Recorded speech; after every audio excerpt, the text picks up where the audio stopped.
अस्सलाम वालेकुम जी, welcome to our YouTube channel Bini Talkies. आपका दोस्त सुमैद आपके साथ। जी हाँ दोस्तों, एक खैरी ब्रूक आया और पूरी पाकिस्तान की टीम की एक साल की मेहनत पर पानी फेर गया। जी हाँ, 2009 हो, 2010 हो या फिर 2022 हो, जी हाँ, पाकिस्तान टीम T20 के अंदर आज तक इंग्लैंड से नहीं जीती। लेकिन यह भी एक हकीकत है कि आज से पहले पाकिस्तान टीम पाली खेल के अंदर आज तक कोई T20 मैच भी नहीं हारी।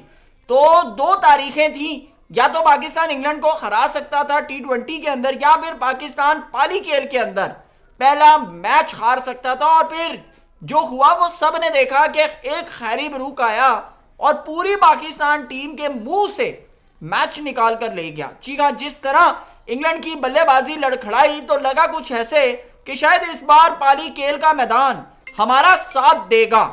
लेकिन हालात कुछ और सामने आए कि जब हैरी ब्रूक की बल्लेबाजी शुरू होती है तो हमारे बड़े बड़े बॉलर हैरी ब्रूक के आगे एक गली मोहल्ले के बॉलर नजर आ रहे होते हैं। लेकिन मेरे ख्याल से आज पाकिस्तानी फैंस सबसे ज्यादा डेस्परेट इस बात पर होंगे कि हमने एशिया कप वाले मैच मांगे आगा जी, आपने नहीं दिए। हमने 15 वाला मैच मांगा, आपने वो भी नहीं दिया। हमने 24 वाला मैच मांगा, आपने हमें वो भी नहीं दिया।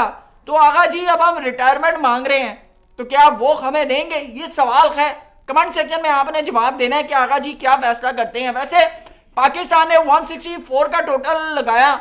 मेरा पर्सनली परसेप्शन था कि कम से कम 185 190 रन होने चाहिए थे। ये मैं आपको बड़ा क्लियर बता दूं, 185 190 रन होने चाहिए थे। रन किसके शॉट थे? साम अयूब के, सलमान अली आगा के, including Babar Azam and including Fakhar Zaman. All दो के फखर जमान ने यानी कि बाबर आजम ने कुछ अच्छी इनिंग खेली, 25-25 रन।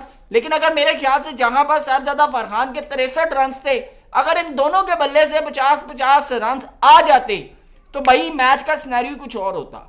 मैच का सिनेरियो ही कुछ और होता, हालात ही कुछ और होते, जज्बात ही कुछ और होते। लेकिन ओवरऑल आज हमारी प्लेइंग 11 जो थी वो बड़ी हैरान कुन थी। सलमान मिर्जा का अचानक सेमी सुपर 8 के मैच के अंदर आना मेरी समझ से बाहर है कि भाई जब आप एक तरह से नॉकआउट गेम खेल रहे हो और आपको पता हो कि अगर हम ये मैच जीत जाएं तो हम सेमीफाइनल के अंदर जा सकते हैं, हम सेमीफाइनल के अंदर जा सकते हैं, और उसके बावजूद सलमान मिर्जा का एक्सपेरिमेंट करना मेरी समझ से बाहर है। इसकी जगह नसीम शाह को अगर आप डाल लेते तो वो शायद ज्यादा बेहतर होता। लेकिन फिर भी भाई मुझे एक और चीज समझ नहीं आती कि आप इब्रार अहमद की जगह शादाब नवाज और साइम अयूब पर ट्रस्ट कर रहे हैं।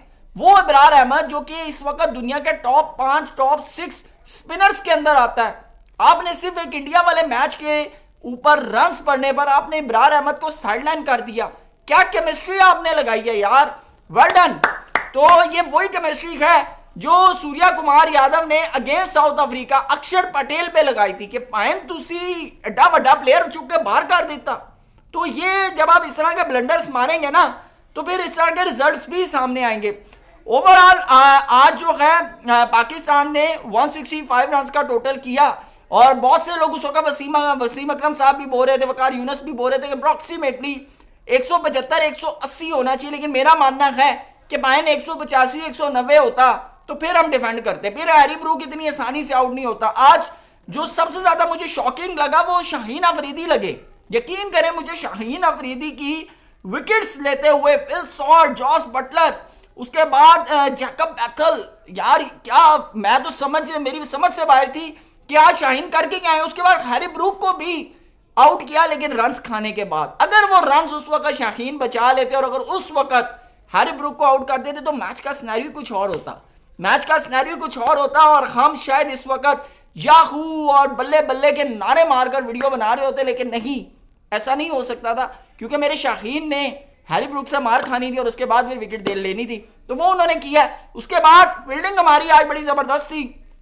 हमारी फील्डिंग की पिछले कुछ टाइम से बड़ी तारीफें हो रही थी, लेकिन आज हैरी ब्रूक का हमने कैच ऐसे छोड़ा जैसे हैरी ब्रूक PSL खेलने आया था और हमारा तो जिगर बन गया, हमारा तो दोस्त बन गया, हमारा बडी बन गया, जिसकी वजह से भाई हमने आज उसकी विकेट शिकेट जो है आज हमने नहीं ली, एंड में जाकर ली। विल जैक को मोहम्मद नवाज ने आउट किया, नवाज ने, उस्मान तारिक ने टॉम बेंटन, सैम करन की विकेट ली। लेकिन ओवरऑल मैच में कहीं बार जान नजर नहीं आई। मैं आपको बड़ा क्लियर बताऊं, हमारी प्लेइंग 11 के अंदर फॉल्ट थे, हमारी बैटिंग के अंदर फॉल्ट आए हमारा, यानी कि एक साहबजादा फरहान 63 रन, साइम अयूब ने वही मिलियंस ऑफ ब्लंडर, उनका वो लेग के ऊपर जो उनका कैच निकलता है, हर दफ़ा यही काम कर रहे हैं और वही काम किया है। मेरे ख्याल से बैटिंग के अंदर अगर ओवरऑल मैं स्ट्रेटजी की बात करूं तो साहबजादा फरहान के अलावा मुझे भाई किसी की स्ट्रेटजी समझ नहीं आई। बाबर आजम के 25 रन बाबर आजम के कद को, बाबर आजम के काट को डिफेंड नहीं करते। मैं बड़ा क्लियर बताऊं, फखर जमान कि मैं 25 रन को इसलिए एक्सेप्ट करता हूं कि ये फखर जमान का पहला मैच था।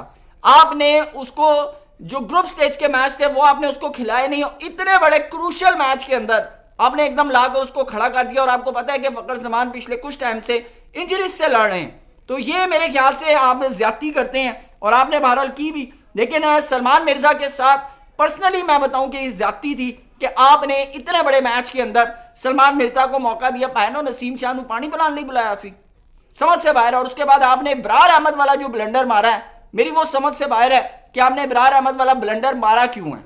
आपको ऐसा क्या, आप भाई नवाज को बैठा देते, आप ऑल दो शदाब को बैठा देते। मैं इतनी बड़ी बात कर रहा हूं, शदाब ने कितने रन किए हैं मुझे बताएं? 23 रन किए हैं भाई। ये 23 रन जो शदाब ने किया तो शदाब ने खा भी तो लिए हैं।